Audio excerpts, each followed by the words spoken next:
With Steve Hellwagon at Bucknuts.com. Ohio State offensively, the headline grabber is J.T. Barrett. 6 touchdown passes, tying a school record, more than 300 yards passing. Michael Thomas making some big plays. All he's done is catch 4 touchdowns in 3 games.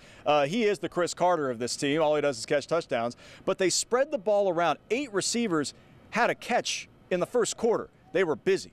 Yeah, they got after it from the beginning, and that's what Urban Meyer wanted. He wanted this team to come out of the gate strong, and that's what they did. Jumped ahead 7-0, 14-0, 21-0 at the end of the first quarter, and just kept adding on through the end of the third quarter. So I think Meyer, they go back through it. Obviously, the opponent, Kent State, didn't have a whole lot of resistance to offer Ohio State's offense in this game, and things will be much tougher going forward with Cincinnati and then the 8 games in the Big Ten.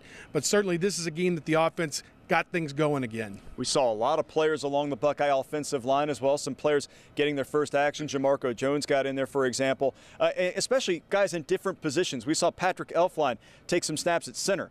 We saw Billy Price move around a little bit. So they're still trying to find combinations, and for Saturday anyway, they found some that worked. Yeah, the list of young guys that got to play in this game is a very long list. A lot of guys making their first appearance for Ohio State, like Dante Bookover at linebacker, Noah Brown at wide receiver, and a number of other guys. Jamarco Jones on the offensive line that kind of pushed his way into the 2 deep, and now he's on the field for the Buckeyes. That can only be a good thing. They're going into a bye week. They've got 2 weeks of preparation for Cincinnati.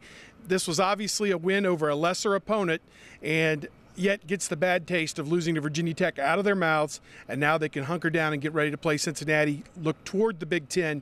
But this is a game, I think, that brings some momentum back for Ohio State.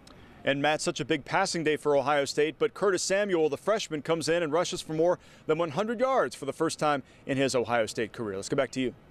With Steve Hellwagon at Bucknuts.com. Ohio State pitches a shutout against Kent State, and they did it in the wake of knowing that Noah Spence may not play for this team. We'll see. He's suspended indefinitely. He may make it back. He may not. Urban Meyer was not able to shed much light on that after the game. But in spite of that, Ohio State coming up with an inspired effort. Some lessons learned from Virginia Tech last week. Yeah, I think so. When you talk about getting pressure on the quarterback, they got after Colin Reardon early and often, made his day very miserable. He did not have a very good day, obviously, throwing the football. The Buckeyes got some interceptions in this game, and a lot of good positive things, I think, for this defense. Slammed the door on the run. I think Ken only had about 60 yards rushing for the game.